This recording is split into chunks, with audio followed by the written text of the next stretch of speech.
Porque dele, por meio dele e para ele são todas as coisas. A ele, pois, a glória eternamente. Amém. Meus amados, graça, misericórdia e paz da parte de Deus, nosso Pai, e do nosso Senhor Jesus Cristo. Eu quero convidá-los a abrir a palavra de Deus em Lucas 13, e nós leremos do versículo 10 ao 17, dando continuidade à série de exposições que temos feitos em Lucas nos domingos à noite. Lucas 13, de 10 a 17. Nós queremos tratar sobre a libertação do cativeiro de Satanás. A libertação do cativeiro de Satanás. Esse é o título da nossa mensagem e ele apenas representa um dos aspectos daquilo que vamos falar sobre esta libertação, porque não temos apenas a libertação, essa libertação desencadeia uma reação e um conflito, e que traz grandes lições para nós. Lucas 13, de 10 a 17. Diz assim a palavra do Senhor: Ora, ensinava Jesus no sábado numa das sinagogas, e veio ali uma mulher possessa de um espírito de enfermidade. Havia já 18 anos. Andava ela encurvada, sem de modo algum poder endireitar-se. Vendo-a Jesus, chamou-a e disse-lhe: Mulher, estás livre da tua enfermidade. E impondo-lhe as mãos, ela imediatamente se endireitou e dava glória a Deus. O chefe da sinagoga, indignado de ver que Jesus curava no sábado, disse à multidão: 6 dias há em que se deve trabalhar. Vinde, pois, nesses dias, para serdes curados, e não no sábado. Disse-lhe, porém, o Senhor: Hipócritas, cada um de vós não desprende da manjedoura no sábado o seu boi ou o seu jumento para levá-lo a beber? Por que motivo não se devia livrar deste cativeiro, em dia de sábado, esta filha de Abraão, a quem Satanás trazia presa há 18 anos?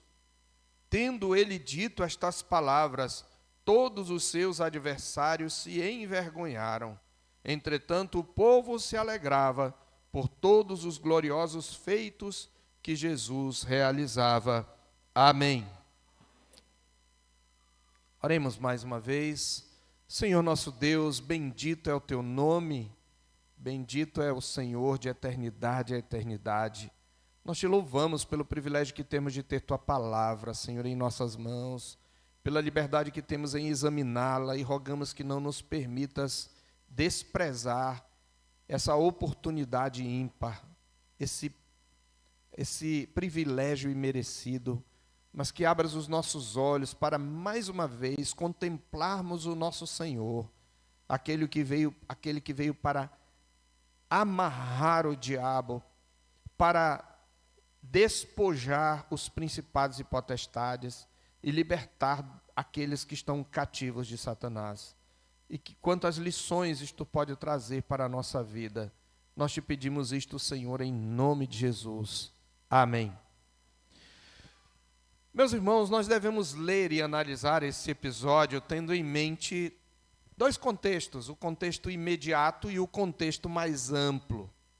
E no contexto imediato, no qual eu me deterei a princípio nesse momento, nós devemos nos lembrar que o nosso Senhor havia ensinado nos versículos anteriores, ele havia se mostrado, se apresentado como o agente do juízo divino, que veio primeiramente para sofrer esse juízo em lugar do seu povo, mas que veio também para manifestar esse juízo naqueles que o rejeitassem.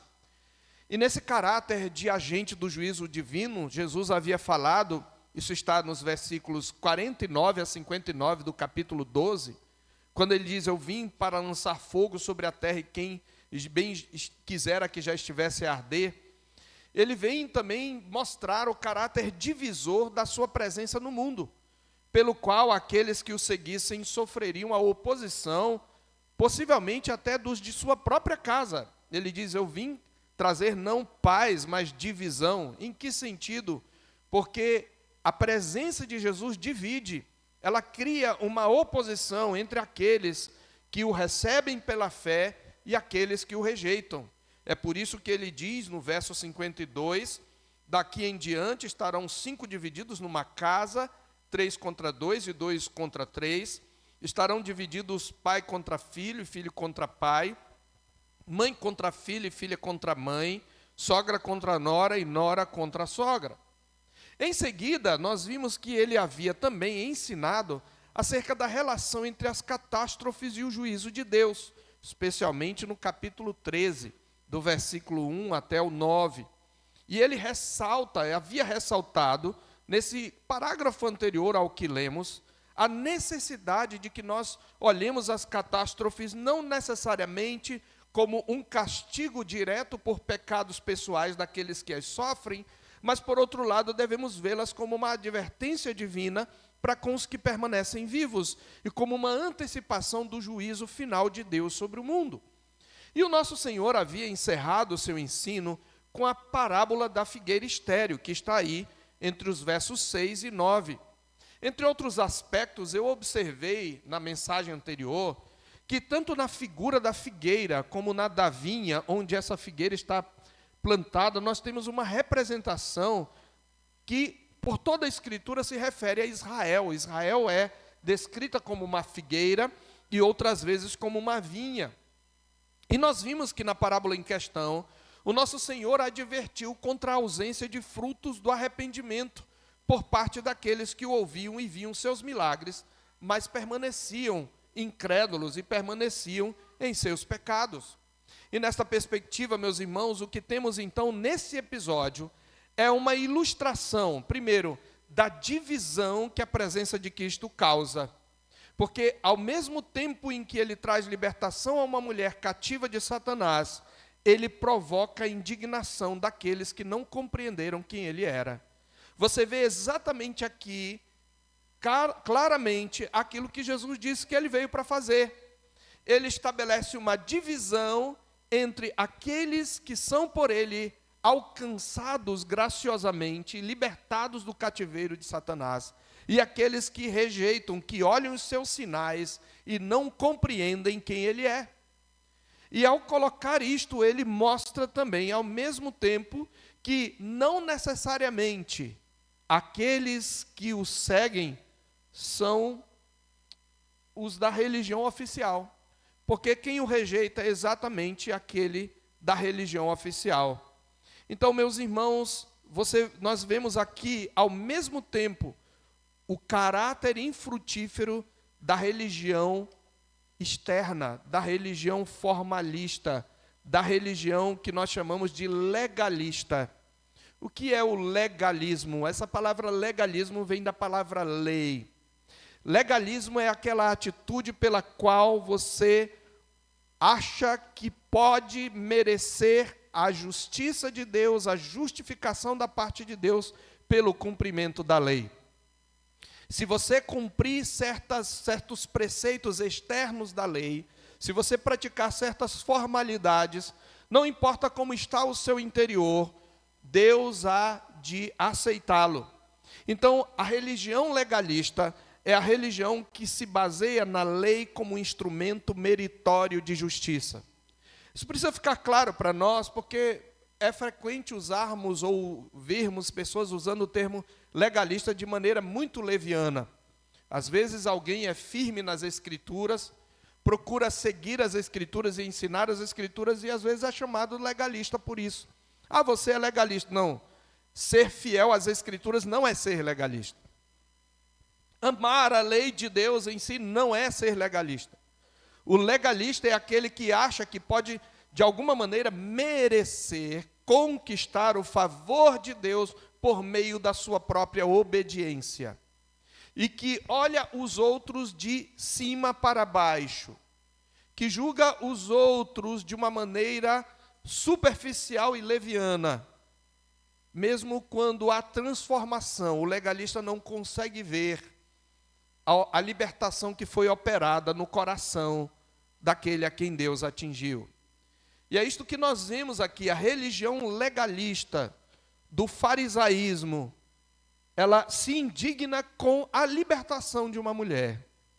Então, neste contexto imediato, é esta a perspectiva que nós devemos ter do texto.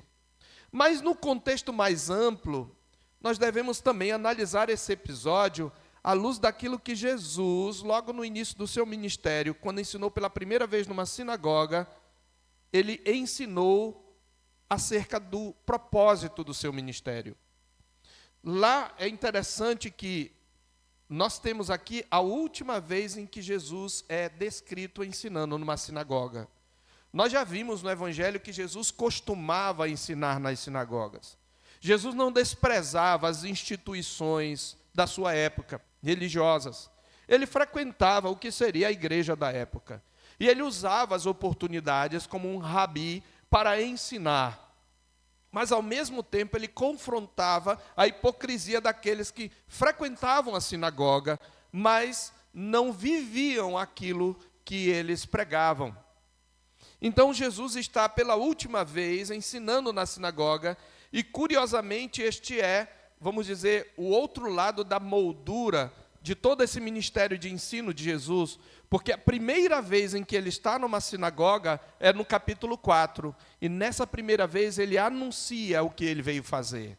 Quem ele é e o que ele veio fazer, ele anuncia segundo as Escrituras. E exatamente o que Jesus faz aqui é cumprir aquilo que lá na primeira vez, em Lucas 4, ele disse que veio fazer. Mais uma vez, Jesus vai fazer uma demonstração, portanto, aqui, do foco da sua missão, conforme ele anunciar em Lucas 4, de 16 a 21. E eu peço que você deixe aberto em Lucas 4, de 16 a 21, porque nós vamos examinar esse texto no momento da exposição, no momento mais oportuno, se assim o Senhor Deus nos permitir. Mas é à luz de Lucas 4 que devemos também olhar esse texto. Tendo estabelecido os parâmetros da nossa interpretação, eu gostaria ainda de, antes de expor, eu gostaria ainda de fundamentar a aplicação que eu pretendo fazer desse milagre que Jesus realiza aqui. E para isso eu quero relembrar algumas verdades que nós aprendemos logo no início dessa série de exposições. Eu já tenho ressaltado que, embora fosse verdadeiro Deus, o nosso Senhor também se fez homem, se fez carne. Por meio da sua encarnação, ele assumiu a natureza humana, e ele viveu essa natureza humana de maneira íntegra. E durante os seus dias terrenos, ele exerceu como homem, embora sendo Deus, ele exerceu o seu ministério no poder do Espírito Santo. E nós já vimos que esta é uma das ênfases de Lucas, não é? Nós vimos também, abundantemente, que o foco principal do ministério de Jesus não eram os milagres, era o ensino, e que ele usava frequentemente as sinagogas. Eu não vou argumentar aqui mais uma vez, mas há mensagens anteriores, estão inclusive algumas delas já no YouTube, onde eu mostro que até mesmo em Marcos, onde nós vemos menos ensino e mais ação de Jesus, nós vemos Jesus, a ênfase no ensino de Jesus. É assim que o vemos mais uma vez aqui, observe. Diz o verso 10 inicia, o episódio inicia mostrando Jesus fazendo o quê? Ora, ensinava Jesus no sábado numa das sinagogas. Ensinava é pretérito imperfeito. Portanto, é algo contínuo, é um ato contínuo. A palavra de Deus mesma diz que ele costumava, era seu costume ensinar na sinagoga, em várias ocasiões. No capítulo 4, verso 16, ele diz que logo que ele veio do deserto, ele entrou num sábado na sinagoga. A palavra de Deus diz também no capítulo 4:31, quando ele desceu para Cafarnaum, ele os ensinava no sábado. Depois, no capítulo 5, no verso 17 diz, aconteceu que num daqueles dias estava ele ensinando de novo, e você vai ver todas as vezes No capítulo 6, de novo, sucedeu, verso 6, que em outro sábado ensinava ele na sinagoga, entrou ele na sinagoga e ensinava. Continuamente, Jesus está ensinando na sinagoga. E aqui, de novo, ele está ensinando, e o seu alvo principal, neste momento do seu ministério, é ensinar. Isto é importante para que nós entendamos os milagres de Jesus à luz do seu ensino. Então, meus irmãos, nós devemos lembrar que os milagres, os próprios sinais que eram realizados por Jesus, tinham o propósito de ensinar e ilustrar as verdades espirituais que ele ensinava acerca do reino de Deus, da sua pessoa e da sua obra. De que maneira? Vamos relembrar o que já aprendemos no início. Os milagres de Jesus, nós vimos, tinham o objetivo de revelar a chegada do reino de Deus na sua pessoa e obra. Os milagres de Jesus demonstravam que o reino de Deus estava presente na sua pessoa.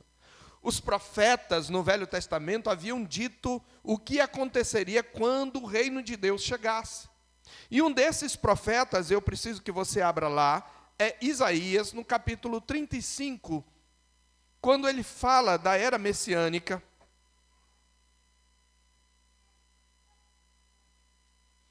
Diz assim, anunciando a vinda do Messias, o profeta Isaías diz, em Isaías 35, a partir do verso 1, o deserto e a terra se alegrarão, o ermo exultará e florescerá como o narciso, florescerá abundantemente, jubilará de alegria e exultará. Deu-se-lhes a glória do Líbano, o esplendor do Carmelo e de Saron, e eles verão a glória do Senhor, o esplendor do nosso Deus. Fortalecei as mãos frouxas e firmai os joelhos vacilantes. Dizei aos desalentados de coração, sede fortes, não temais. Eis aí o vosso Deus. A vingança vem, a retribuição de Deus, e ele vem e vos salvará. E aí ele diz, o que vai acontecer quando ele vier? Então se abrirão os olhos dos cegos, e se desimpedirão os ouvidos dos surdos, os coxos saltarão como cervos, e a língua dos mudos cantará, pois águas arrebentarão no deserto, e ribeiros no ermo. Jesus usou esta passagem para responder a João Batista, no capítulo 7 aqui mesmo de Lucas, quando João Batista, em dúvida, perguntou, és tu mesmo aquele que estava para vir, ou haveremos de esperar outros? E ele diz para os discípulos de João, ide dizer, João, que vedes e ouvi, os cegos veem, os coxos andam, os leprosos são purificados, e aos pobres está sendo pregado o reino dos céus. Jesus está citando essa passagem que eu li.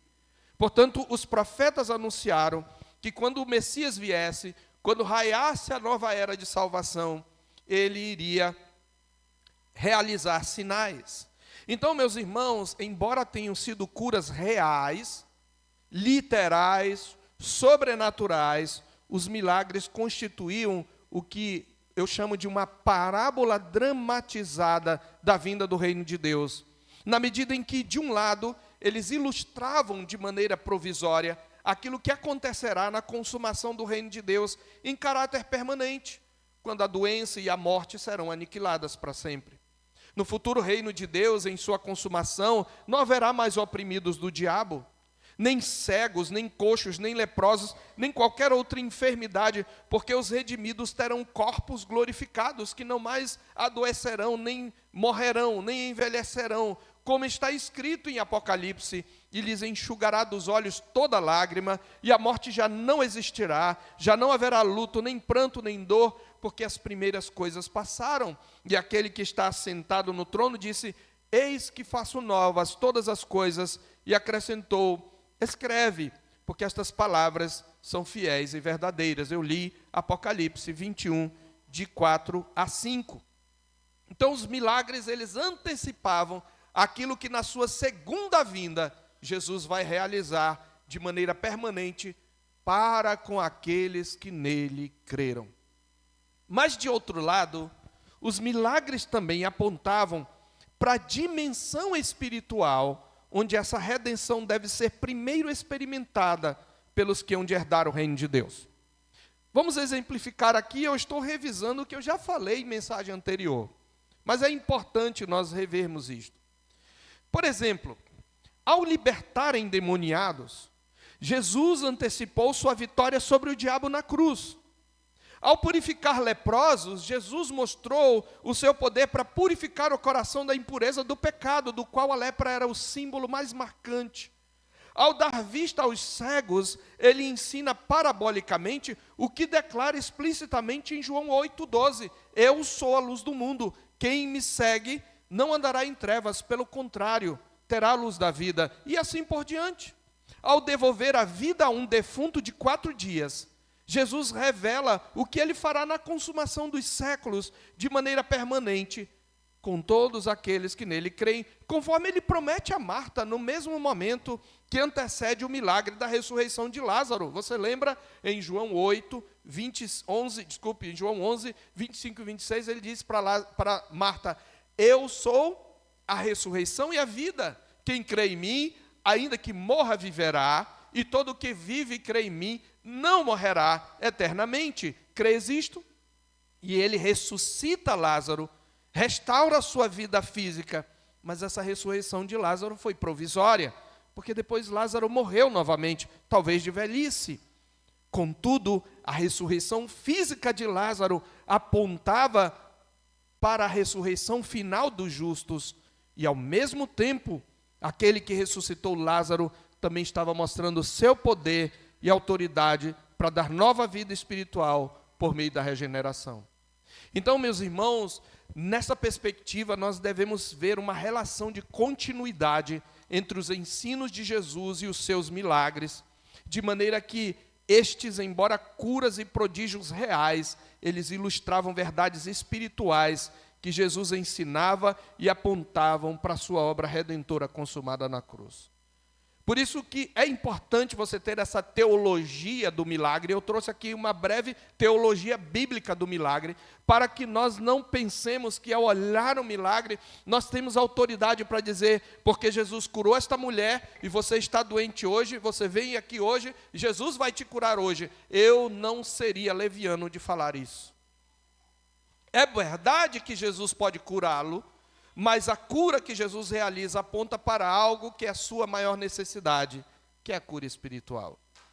Então, tendo isto em mente, é que nós vamos adentrar agora sim a narrativa. E o que nós temos aqui, queridos? Nós vimos aqui como Jesus liberta do cativeiro de Satanás a uma mulher. E eu quero tratar desse episódio aqui em 3 partes, na verdade, em 3 passos, ou dividir em 3 cenas, dentro desse tema, a libertação do cativeiro de Satanás. E a primeira cena é a libertação em si. E eu quero subdividir essa cena e eu olhar com vocês de novo. Nós estamos tão acostumados com os milagres de Jesus, em ler acerca dos milagres, que a gente, muitas vezes, pela familiaridade, perde o encanto, mas eu quero que você caminhe comigo, como se você nunca tivesse lido esse texto, e você se detenha comigo nos detalhes do que Lucas fala, porque com arte literária ele vai mostrar diversas verdades acerca do reino de Deus. Então, primeira cena, o primeiro momento desse episódio é a libertação de uma mulher do cativeiro de Satanás. E como isto acontece? Bom, vamos dizer assim, primeira cena desse primeiro capítulo, Jesus está a ensinar. Você deveria perguntar, sobre o que Jesus está a ensinar? Se você lê todo o Evangelho, você vai ver que Jesus está a ensinar sobre o reino de Deus. É acerca do reino de Deus, da natureza do reino de Deus. Isto fica muito claro no Evangelho em textos anteriores, mas eu quero olhar textos posteriores. Logo em seguida, a cura da mulher, observe o verso 18, e dizia, a que é semelhante o reino de Deus, e a que eu compararei? Depois no verso 20, a que mais compararei o reino de Deus? Depois ele fala da porta estreita que leva para o reino de Deus. Então eu espero que tenha ficado bem claro, de maneira rápida, que Jesus estava ensinando acerca do reino de Deus, do poder salvador do reino de Deus. Na próxima semana, se o Senhor Deus permitir, vamos tratar desse trecho que eu acabei de mencionar. Ele vai falar sobre a natureza do reino de Deus. Então ele está ensinando sobre isto. É dia de sábado. Os judeus costumavam ir para a sinagoga. Devemos lembrar que a sinagoga é uma instituição que surge no período interbíblico, entre Malaquias e Mateus. Lembre-se que o templo havia sido destruído naquela época, e os judeus haviam sido dispersos por todas as nações. E eles haviam aprendido que não poderiam cultuar a Deus oferecendo sacrifícios senão no templo, mas agora eles não tinham templo. No entanto, eles queriam continuar estudando a lei de Deus e, de alguma maneira, cantando louvores a Deus e se reunindo. Então, o que eles fizeram? Nos lugares onde eles foram dispersos, eles criaram as sinagogas. E essa palavra, tão somente, significa uma congregação. Vem do verbo grego sinagoge, que significa reunir-se. É como uma igreja. Então, ali, eles não ofereciam sacrifício, porque isso só no templo. Mas as sinagogas floresceram como grande centro de culto e de estudo da lei, e até mesmo de estudos do dia a dia entre os judeus. E mesmo quando Herodes reconstrói o templo, agora nós temos o templo na época de Jesus, as sinagogas continuam tendo o seu lugar. E em todo sábado, os judeus piedosos iam para aquele lugar para ensinar a lei, para aprender, melhor dizendo, a lei com os rabinos. E Jesus já é reconhecido como rabino, ainda que houvesse oposição a ele. E ele está ali assumindo a sua autoridade, e ele está ensinando, ele está tomando a Escritura, ele está expondo as Escrituras. É isto que está acontecendo. Mas observe que no meio daquelas pessoas que estão ali, entra uma mulher. E essa mulher chama a atenção de Lucas, embora certamente para a maioria das pessoas ela passasse despercebida. Diz que veio ali uma mulher, e Lucas descreve algo que é um pouco inusitado. Porque diz que essa mulher era possessa de um espírito de enfermidade, havia já 18 anos. Nós devemos lembrar, nós que já acompanhamos o Evangelho até aqui, que nem toda enfermidade é descrita, mesmo nos evangelhos, como fruto de uma ação direta de Satanás. Aliás, tem uma outra ocasião anterior a essa, de um surdo e gago, que era surdo e gago por causa de uma ação demoníaca. Mas nem toda enfermidade nos evangelhos é descrita como uma consequência de uma ação direta de Satanás. A palavra possessa traduz o termo grego que significa que ela tinha um espírito de enfermidade. Não me parece que essa mulher tinha a sua consciência também e o seu juízo tomado, como é o caso daquele endemoniado de Gadara, que até fala com Jesus. Eu até mesmo tenho minhas dúvidas se, de fato, essa mulher não tinha algum temor de Deus, porque ela está indo para a sinagoga. Não sabemos se ela foi porque ouviu de Jesus e queria ser curada. O texto não diz isso. É possível que ela tenha ido apenas porque costumava ir à sinagoga. Não sabemos as circunstâncias pelas quais Satanás a tomou cativa, mas devemos nos lembrar do exemplo de Jó. Porque Jó era um homem temente a Deus, você lembra, não é? Mas Satanás recebeu de Deus a autorização, porque dizia que Deus havia comprado a Jó, e Satanás feriu a Jó de úlceras e de enfermidades, sem necessariamente tomar, vamos dizer assim, a sua vida, o seu espírito e o seu coração. Lemos também em 2 Coríntios 12, que Paulo, para que não se soberbecesse, ele recebeu um espinho na carne, provavelmente algum tipo de sofrimento físico, que ele chama de mensageiro de Satanás, para esbofeteá-lo na face. O Senhor Deus, Satanás, age apenas sob a permissão de Deus, e Deus permite a ação de Satanás para a sua glória, ainda que ele seja culpado das coisas que ele faz, pois ele faz com o objetivo de afrontar a Deus e a sua criação. O ponto é que essa mulher estava cativa de Satanás e que esta não era simplesmente uma enfermidade física, ela tinha uma consequência física, mas claramente Jesus diz que Satanás havia aprisionado esta mulher e ela andava encurvada. Então, entra essa mulher cativa de Satanás, ela tem um espírito de enfermidade que encurva o corpo dela, ela não consegue se endireitar e ela padece dessa enfermidade há 18 anos. E essa postura, lembremos-nos do milagre, lembremos-nos que a visão física, ela nos aponta uma realidade espiritual, que esse ato de andar encurvada é uma experiência de dor, é uma experiência de prostração, é uma experiência de humilhação. Você imagine andar encurvado. Eu já fiquei encurvado. Eu tenho um problema aqui que eu estou tratando na minha lombar, não é? Já foi detectado parte do problema, eu já estou em tratamento. Mas algumas vezes minha esposa e minha filha sabem que às vezes eu me abaixo e não consigo me levantar. E é horrível, é dolorido.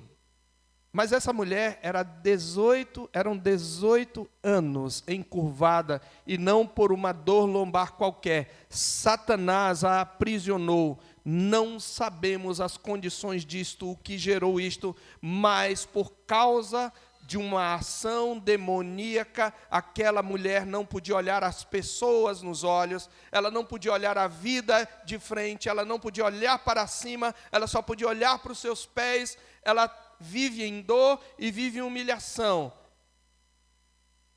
E o que é mais interessante, o que mostra a abrangência do poder de Jesus. Você vai ver pessoas se achegando a Jesus dizendo: filho de Davi, tem misericórdia de mim. Você vai ver pessoas a quem Jesus diz: a tua fé te salvou, vai-te em paz. Mas essa mulher não faz nenhum pedido, essa mulher não clama, não se fala da fé que essa mulher tem. Essa mulher possivelmente nem sequer tem expectativa de que alguma coisa vai acontecer ali. Talvez, no máximo, ela tinha ouvido falar de Jesus e vai e entra ali, toma o seu lugar, se assenta, se é que ela pode, no lugar reservado às mulheres. E a minha pergunta é: será que as pessoas enxergaram esta mulher? Será que as pessoas notaram esta mulher, notaram a sua condição humilhante? E aquelas que notaram, como elas a viram? Eu posso deduzir, e a minha dedução não será equivocada. Porque na cultura judaica, toda pessoa que padecia de algum mal, de alguma enfermidade grave, mesmo que eu não tivesse discernimento que aquilo era um demônio, ela era vista como alguém amaldiçoado por Deus. Na teologia judaica, a pessoa que padecia qualquer sofrimento, ela estava debaixo de maldição. Vimos isto na semana passada, não é? Vimos como Jesus falou: pensais que esses homens que morreram sob Pilatos, eles eram mais pecadores do que os outros? Não eram, mas se vocês não se arrependerem, vocês também vão perecer. Você lembra disso?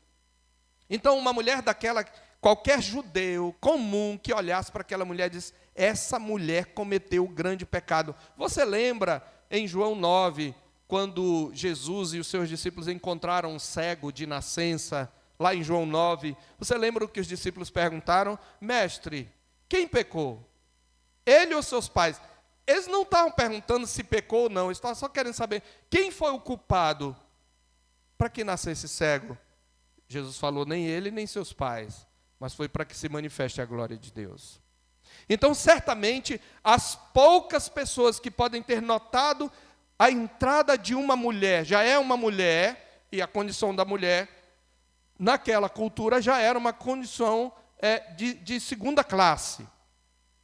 E Lucas, ele se preocupa muito com os desfavorecidos.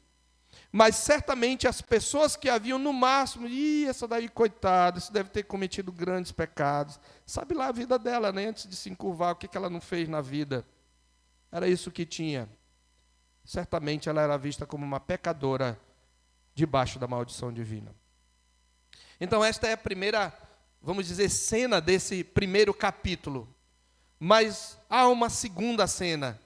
E essa segunda cena, Lucas usa um verbo. Lucas é um artista literário e ele usa um verbo que vai se repetir depois, na segunda parte dessa narrativa. Qual é o verbo? É o verbo ver. Verso 12, vendo-a Jesus. Aqui começa a mudar a história dessa mulher. Jesus a vê, as pessoas não a veem. Ou talvez aqueles que veem, simplesmente a veem como uma alma amaldiçoada. Mas Jesus a vê, e como ele a vê? Ele diz depois para o fariseu, para o chefe da sinagoga, ele a vê como uma filha de Abraão, como uma filha da promessa, como membro da comunidade da aliança, ainda que estivesse debaixo do cativeiro. Ele está vendo o que ela é, como fruto daquilo que ele está para fazer. É assim que Jesus a vê, porque Deus não vê como vê o homem. Jesus a vê. Um segundo passo nessa segunda cena, Jesus a chama. Eu fico imaginando, veja, Jesus está empolgado como eu aqui, pregando o evangelho. A Bíblia diz que ardia o coração das pessoas. As pessoas se maravilhavam das palavras de graça que saíam dos seus lábios. Ele está ensinando sobre o reino de Deus. Ele está falando sobre qual é o propósito da sua vinda no mundo. Mas de repente uma mulher, que não chama a atenção de mais ninguém, que toma o seu lugar quietinha ali, chama a sua atenção e ele para o ensino. E ele chama aquela mulher. Isso já choca as pessoas. Primeiro, ele está chamando uma mulher. Segundo, uma mulher encurvada, amaldiçoada. O que ele vai fazer? Mas ele a chama. E diz a palavra de Deus, que depois de chamá-la, Jesus proclama a sua libertação. Jesus proclama a sua libertação. Observe no verso 12. Mulher, ele a chama. Ela vem, eu imagino, se ela consegue pelo menos ver Jesus, talvez de lado, e talvez surpresa, talvez imaginando por que ele está me chamando, esse rabino, será que ele vai expor alguma coisa do meu pecado? Mas ele diz, mulher, estás livre da tua enfermidade. Mulher, estás livre da tua enfermidade. Não houve fé, não houve clamor, não houve nenhum esboço. Jesus simplesmente decidiu libertar aquela mulher e disse, tu estás livre. E o verbo usado por Jesus, ele está num tempo no grego que significa, você acabou de ser liberta e tua libertação é definitiva. Você está livre para sempre da sua enfermidade. Diz a palavra de Deus que ele proclama a libertação. E quando Jesus faz isto, queridos, ele está exatamente cumprindo aquilo que da primeira vez que ele esteve numa sinagoga, ele disse que veio fazer. E agora sim, eu quero que você vá para Lucas capítulo 4, para você compreender melhor a profundidade dessa verdade. Ali as pessoas não creram nele. Mas está escrito, verso 16, Lucas 4,16. Jesus estava no poder do Espírito Santo, diz o verso 14.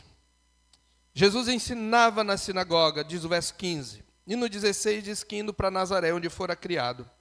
Entrou no sábado na sinagoga, segundo o seu costume, e levantou-se para ler. Era costume do rabino, quando ia ler, ele se levantava. Quando ia ensinar, diferente da nossa cultura, ele se assentava. O rabino se ensinava sentado. Então lhe deram o livro do profeta Isaías. E abrindo o livro, achou o lugar onde estava escrito. Ele abre onde na nossa Bíblia está escrito em Isaías 61, de 1 a 3. Naquela época não tinha divisão em capítulos e versículos, ele provavelmente abre um rolo. Você vai desenrolando aqui em cima e vai enrolando embaixo, ou desenrolando embaixo e enrolando em cima, né? Porque o rolo é enorme. Então ele abre exatamente no trecho que diz, esse é um dos cânticos do servo do Senhor. O Espírito do Senhor está sobre mim, pelo que me ungiu para evangelizar os pobres, enviou-me para proclamar libertação aos cativos e restauração da vista aos cegos, para pôr em liberdade os oprimidos e apregoar o ano aceitável do Senhor. E ele fecha o livro e diz o quê? No verso 21, hoje se cumpriu a escritura que acabais de ouvir. A profecia que Jesus lê, como eu falei, está em Isaías 61, e é uma profecia messiânica. Quem está dizendo o Espírito do Senhor está sobre mim era o servo do Senhor, que é também o Messias. Jesus está aqui se colocando como aquele servo do Senhor, que falou por boca de Isaías, ele está dizendo, hoje é o momento. Desculpe, hoje é o momento. Eu cheguei, eu estou aqui para proclamar libertação. E nós devemos entender isso, queridos, à luz de um outro contexto, de um contexto litúrgico. A cada 50 anos havia um ano do jubileu. E no ano do jubileu, o ano do jubileu era um ano de libertação. E toda pessoa em Israel, nesse ano do jubileu, que tivesse se vendido como escravo por causa de dívidas, deveria ser liberta. Toda pessoa que vendeu suas terras por causa de dívida, deveria ter suas terras resgatadas, deveria ter suas terras de volta. Normalmente, teria que ter um parente para resgatar essas terras para essa pessoa. Isto acontecia a cada 50 anos. As pessoas até negociavam. Elas pegavam a terra sabendo que no jubileu tinham que devolver e aproveitavam para produzir na terra e ter fruto e ter lucro, mas depois tinha que devolver a terra. Então, no ano do jubileu, era ordenado que o sacerdote tocasse uma trombeta. E nessa trombeta, e essa trombeta que era tocada, este chofar que era tocado, era para proclamar a libertação. Primeiro, o resgate das terras que tinham sido vendidas, a libertação daqueles que tinham sido escravizados. E eles deveriam saber que aquele era o ano de libertação e o grande resgatador é o Senhor. É essa a figura que Isaías usa no capítulo 61.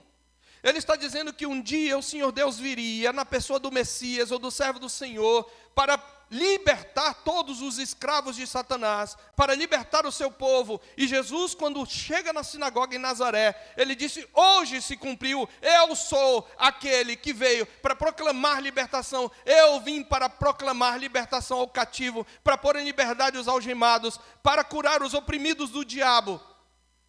E o que Jesus está fazendo aqui? Jesus está exatamente proclamando libertação a uma cativa, dizendo, mulher, fica livre do teu mal, você está liberta do cativeiro de Satanás, aleluia. Ele é o Messias ungido pelo Espírito do Senhor para proclamar as boas novas de salvação. Ele é aquele que veio para livrar os pecadores do cativeiro de Satanás. Ele mesmo é as boas novas, nele o ano aceitável do Senhor havia chegado, o reino de Deus estava agora entre os homens, e os escravos do pecado e os cativos de Satanás seriam libertos. Da perspectiva da sua humanidade, Jesus realizou essa libertação no poder do Espírito Santo. Mas, meus queridos, aquilo que Jesus faz aqui é, na verdade, uma antecipação do que ele vai consumar na cruz. Porque esta vitória aqui ainda não é aquela vitória definitiva sobre Satanás. A vitória definitiva sobre Satanás viria na cruz. A Bíblia diz que pela sua morte ele nos livrou daquele que tem o poder da morte. A Bíblia diz que ele despojou os principados e potestades, expondo-os ao desprezo e triunfando sobre eles na cruz, em Colossenses 2,15. Então Jesus está antecipando, ele está dizendo o que veio fazer, mas ele vai fazer isso através do seu sofrimento. E então, numa terceira cena, uma mulher libertada do cativeiro de Satanás faz aquilo que toda pessoa que Jesus liberta faz. Ela dá glória a Deus, porque é para isso que Jesus liberta. Jesus liberta as pessoas dos seus pecados, para que elas deixem de ser blasfemas, para que elas deixem de ser desobedientes, para que elas deixem de ser rebeldes, e elas passem a viver para a glória de Deus. Diz a Bíblia que aquela mulher, no meio da sinagoga, começou a dar glória a Deus. Ela começou a exaltar o nome de Deus.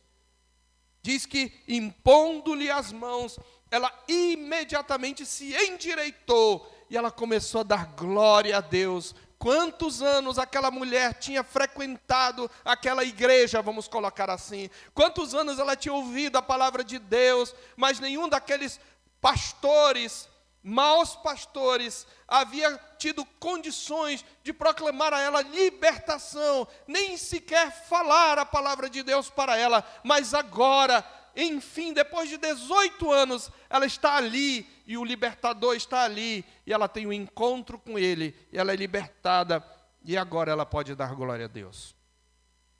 Mas aí, queridos, nós temos então a segunda grande parte desse texto, ou o segundo capítulo desse episódio, que eu chamo de a indignação da religião legalista, ou a indignação da religião hipócrita. Você vê o chefe da sinagoga era como pastor. Ele era o responsável por escolher quem lia, e provavelmente foi ele que convidou Jesus para ler, quem deveria dirigir tudo aquilo que ia ser feito, selecionar os textos. Já havia textos previamente selecionados da Torá para eles lerem, cânticos de salmos, os salmos que nós temos aqui do nosso saltério, que é o livro dos Salmos. E este homem olha para essa libertação, o que ele deveria fazer? Ele deveria glorificar a Deus. Ele deveria crer em quem é Jesus, ele deveria compreender quem é Jesus. Ele era um homem da lei, ele conhecia as Escrituras.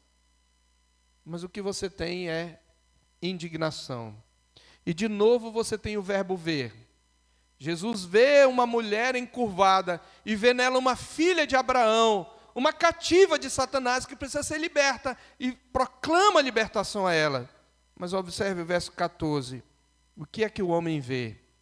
Ele não vê uma mulher, um ser criado à imagem de Deus, curada, libertada, dando glória a Deus. Ele vê as suas regras, as regras da sua religião, sendo transgredidas. Veja, o chefe da sinagoga, verso 14, indignado de ver que Jesus curava no sábado. Essa foi a indignação dele. Nós precisamos entender uma coisa. Jesus, que veio para trazer a nova aliança, sempre respeitou a instituição da velha aliança. Jesus nunca quebrou o sábado, nunca transgrediu o sábado.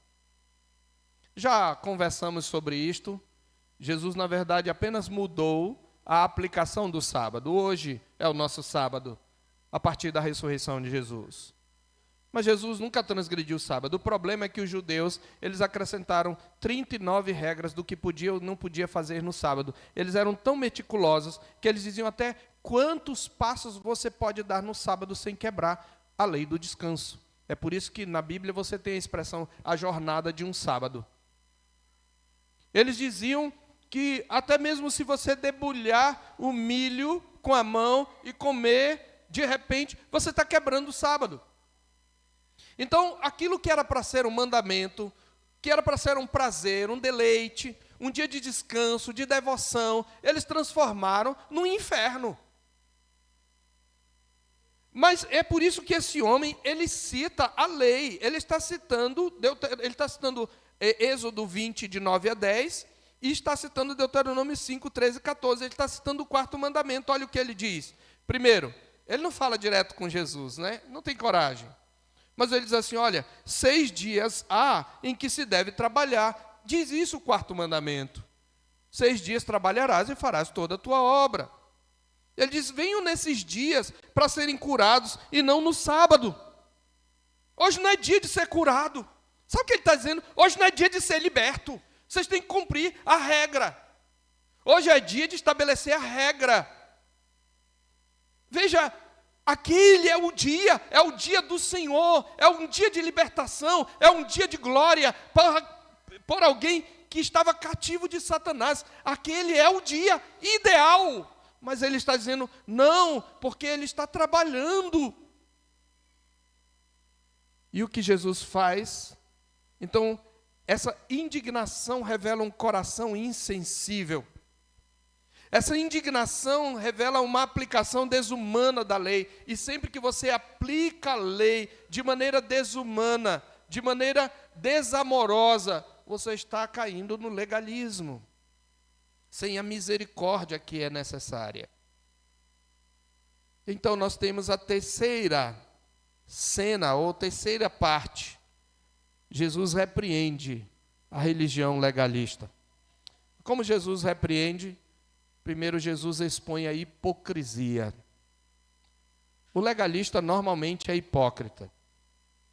Ele escolhe certas regras para seguir que não são nem os preceitos principais da lei.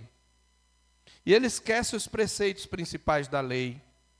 Ele escolhe certas regras para se justificar dos pontos principais da lei e da vontade de Deus que ele transgride. E é o que Jesus mostra aqui. Olha o que Jesus responde. Verso 15. Disse-lhe, porém, o Senhor, hipócritas. E aí Jesus lançou no rosto dele uma coisa que ele fazia todo sábado. Ele diz assim, cada um de vós, e aqui ele está falando para o homem, mas ele usa o plural. Nós descobrimos que havia vários adversários no verso 17. Mas Jesus está falando para toda a multidão que está lá. Ele pergunta, qual é de vocês?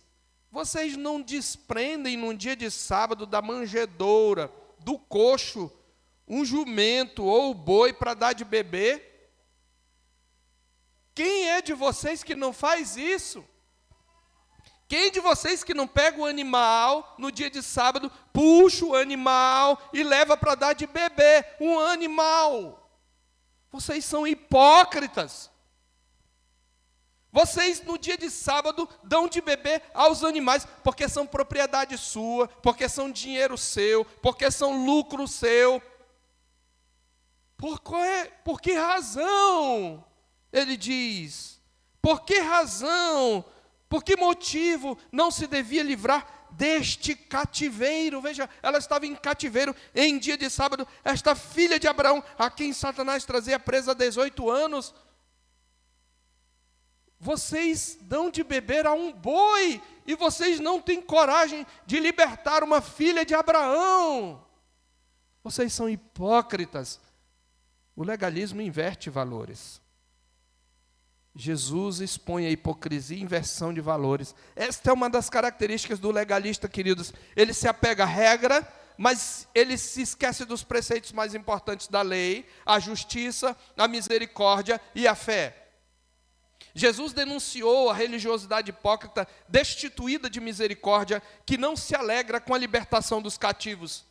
Em Mateus 23, de 23 a 28, eu passo a ler, Mateus 23, de 23 a 28, ele diz, ai de vocês, escribas e fariseus hipócritas, porque vocês dão o dízimo da hortelã, do endro e do cominho. Hortelã, endro e cominho eram hortaliças.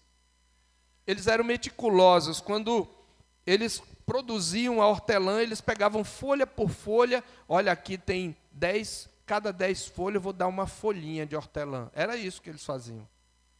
Vocês dão o dízimo dessas coisas, mas desprezam os preceitos mais importantes da lei. Quais são eles? A justiça, vocês são injustos no trato de uns com os outros. A misericórdia, vocês não têm capacidade de perdoar. E a fé. Mas vocês deviam fazer estas coisas. Veja, não é que vocês não deviam dar o dízimo, mas sem omitir aquelas. Guias cegos coam um mosquito, mas engolem um camelo. Ai de vocês, escribas e fariseus hipócritas, porque vocês limpam o exterior do copo e do prato, mas estes por dentro estão cheios de roubo e de glutonaria. Fariseu cego, limpe primeiro o interior do copo, para que também o seu exterior fique limpo. Ai de vocês, escribas e fariseus hipócritas, porque vocês são semelhantes às sepulturas pintadas de branco, que por fora se mostram belas, mas interiormente estão cheias de ossos de mortos e de toda podridão. Assim também vocês por fora parecem justos aos olhos dos outros, mas por dentro estão cheios de hipocrisia e maldade. Jesus está exatamente expondo a hipocrisia desses homens. E Jesus mostra o espírito da lei. Jesus diz: olha, no sábado é o dia do Senhor. O sábado é dia de libertação. O sábado é dia de restauração. O sábado é dia de exercer misericórdia. O sábado é dia de amar o próximo. E Jesus então os expõe finalmente à vergonha. Diz o verso 17, que tendo ele dito estas palavras, todos os seus adversários se envergonhavam. Entretanto, o povo se alegrava por todos os gloriosos feitos que Jesus realizava. Amados, o que nós temos aqui é exatamente isto. Você tem a libertação de um cativo, de uma cativa de Satanás. E você tem a incredulidade de alguém que, mesmo sendo religioso, não reconhece o poder de Deus e não se alegra com a salvação, com a libertação daquela pecadora, porque está preocupado com as suas regras. Eu quero concluir, queridos, trazendo aqui rapidamente algumas aplicações para a nossa vida. Nós sabemos que tudo aquilo que a palavra de Deus fala sobre o sábado, nós aplicamos hoje ao dia do Senhor, que é o dia de hoje. O quarto mandamento, nós já vimos, ele não foi anulado. Ele faz parte da lei moral de Deus. Ocorre que quando Jesus ressuscitou, a igreja do Senhor passou a celebrar o dia do Senhor, não mais no 7º dia, mas no primeiro dia da semana, antecipando o triunfo de Cristo final, de modo que o dia do Senhor, o domingo, é o nosso sábado. E aquilo que Jesus está ensinando acerca do sábado se aplica a nós hoje. E eu quero trazer esta aplicação primeira. O dia do Senhor deve ser visto como uma oportunidade de expressarmos nosso amor primeiramente a Deus, mas também ao nosso próximo. Nós falamos muito do dia do Senhor como um dia de culto, ele é um dia de descanso e é um dia de devoção, e estamos corretos nisso. Devemos preparar o nosso coração para adorar o Senhor, e devemos dar a isto prioridade, devemos abrir mão de todo o nosso trabalho, de todos os nossos afazeres, interesses e até dos nossos lazeres, para nos dedicar exclusivamente nesse dia a cultuar a Deus, mas nós não devemos nos esquecer que a nossa devoção a Deus não está separada do nosso amor ao próximo. Sabe o que quer dizer? Que muitas vezes no dia do Senhor, alguém pode precisar da nossa ajuda. E nós devemos com alegria ajudar aquele que está necessitado. O dia do Senhor é dia de exercer misericórdia. Por isso é um dia de adoração e de comunhão. Porque como diz a Escritura, meus irmãos, em 1 de João 4, 20 e 21, se alguém disser amo a Deus, mas odiar a seu irmão, esse é mentiroso. Pois quem não ama a seu irmão a quem vê, não pode amar a Deus a quem não vê. E o mandamento dele que temos é este: quem ama a Deus, que ame também a seu irmão. Jesus nos lembra o que o chefe da sinagoga tinha esquecido. Ali está uma filha de Abraão, portanto uma irmã dele, cativa de Satanás. Quantos anos ela frequentava aquele lugar e sua condição nunca foi considerada? Vamos aplicar para aqui, para nós, povo de Deus. Quantas pessoas estão aqui, talvez aflitas nesse dia? Você veio aqui para cultuar. Será que você consegue ver as pessoas? Olhar para as pessoas? Quantas pessoas vieram aqui porque precisam de uma palavra de consolo? Quantas pessoas vieram aqui e estão aprisionadas por Satanás, vivendo uma vida de pecado, precisando ser libertas? Você veio aqui para cultuar a Deus, você se entende como crente, mas você está apercebido que Deus envia outras pessoas aqui que precisam desse mesmo Jesus e que você tem esse Jesus e pode apresentar esse Jesus para elas?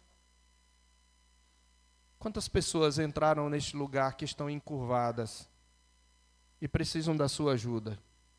É muito bom cultuar a Deus, louvar a Deus, mas eu preciso entender que o amor a Deus, ele é irmão gêmeo do amor ao próximo. Embora o amor a Deus vinha em primeiro lugar, logo em seguida vinha o amor ao próximo. Jesus fala isso, nós acabamos de ler: eu não posso amar a Deus a quem eu não vejo, se eu não amo a meu irmão a quem eu vejo. Quantas vezes, queridos, nós vimos cultuar, por exemplo, e não usamos de misericórdia para com o irmão que pecou contra nós? Quantos crentes não estão aqui que têm o coração magoado com algum irmão que pecou contra eles, e às vezes o irmão até se arrependeu, mas eles se recusam a perdoar? Quantos crentes não tem aqui que não conseguiram perdoar os seus irmãos, têm o coração ainda cheio de mágoa? Não usam de misericórdia. O dia do Senhor é um dia para exercer misericórdia, e você exerce misericórdia através do perdão, você exerce misericórdia oferecendo ajuda, você exerce misericórdia procurando notar cada pessoa que veio a este lugar e as suas necessidades e procurando ser um instrumento de Deus para preenchê-la. O dia do Senhor, portanto, queridos, deve ser usado não só em descanso e devoção, mas também é um dia de exercício de misericórdia. Há muitos irmãos que no dia do Senhor aproveitam para visitar hospitais, para visitar enfermos,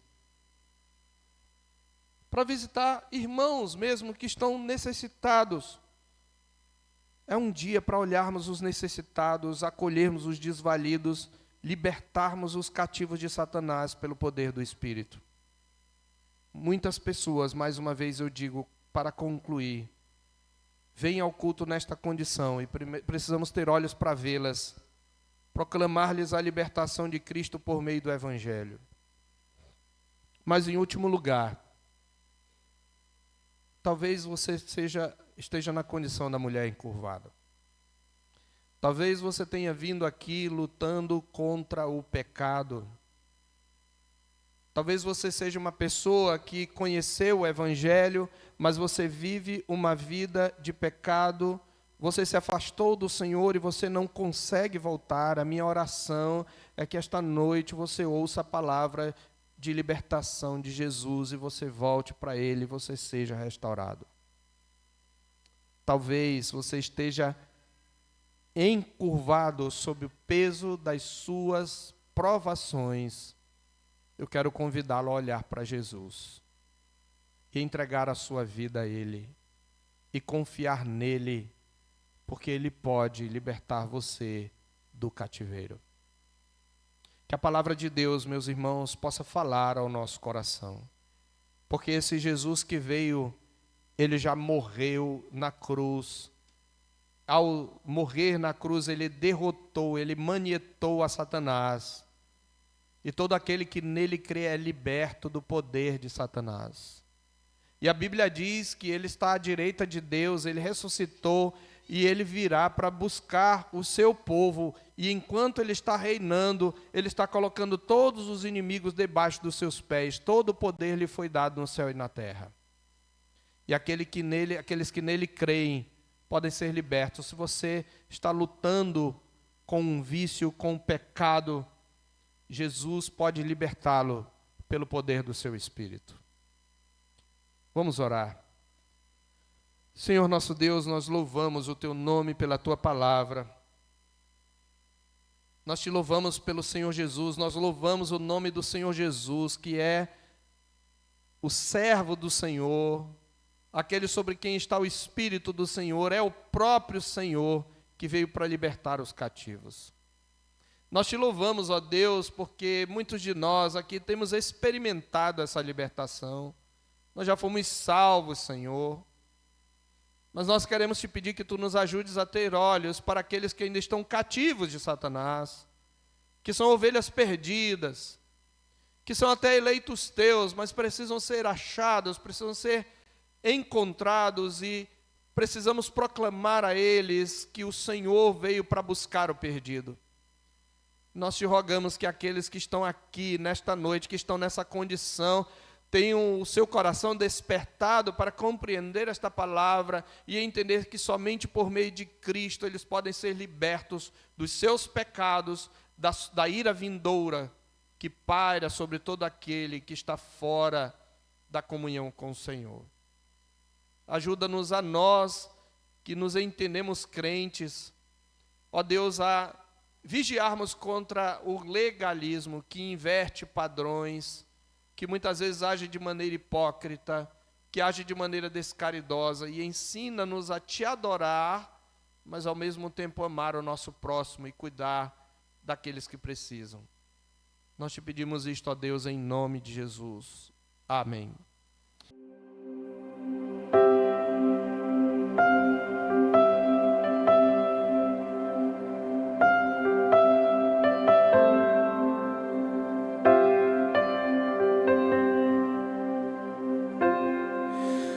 Tu és bem-vindo aqui.